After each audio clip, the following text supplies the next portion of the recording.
राजा और मौत की देवी। कई युगों पहले की बात है।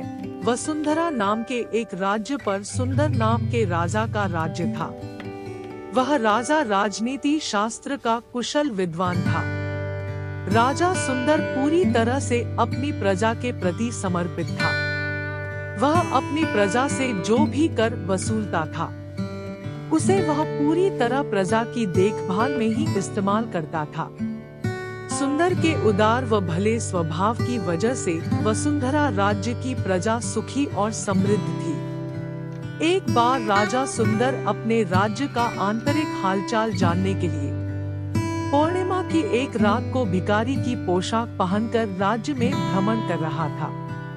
और भ्रमण करते करते वह वसुंधरा राज्य की सीमा तक पहुंच गया, जहां से आगे घना जंगल था। पूर्णिमा के चांद की सफेद रोशनी में राजा सुंदर आसपास की जगह का निरीक्षण कर रहा था।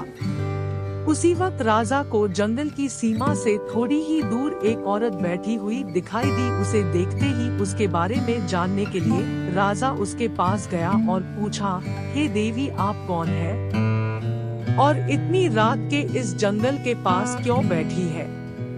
राजा के शब्द पूरे होते ही वह औरत उठकर खड़ी हो गई और बोली, हे राजन, मैं मौत की देवी हूँ और तुम्हारे राज्य की प्रजा में से 111 लोगों के प्राण लेने आई हूँ। इतना कहकर उस औरत ने राजा को अपने असली स्वरूप के दर्शन दिए। राजा ने देवी को प्रणाम किया और उनसे कहा, हे देवी माँ, मैं इस राज्य का राजा हूँ। यहाँ की प्रजा की रक्षा का भार मुझ पर है।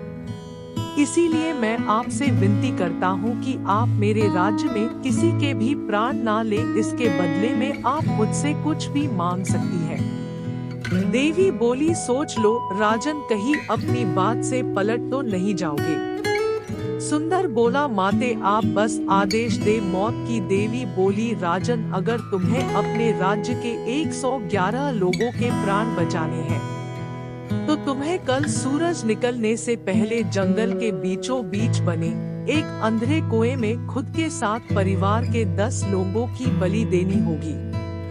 देवी की बात सुनने के बाद राजा सुंदर इस बलिदान के लिए खुशी खुशी तैयार हुआ। फिर वह देवी माँ से आज्ञा लेकर अपने महल की ओर निकल पड़ा और कुछ ही घंटों में अपने परिवार के 10 सदस्यों को लेकर जंगल के उस अंधेरे कुएं के पहुंच गया। कुएं में परिवार की बलि देने से पहले सुंदर ने एक बार अपनी प्रजा को याद किया और निसंकोच परिवार समेत अंधेरे कुएं में कूद गया।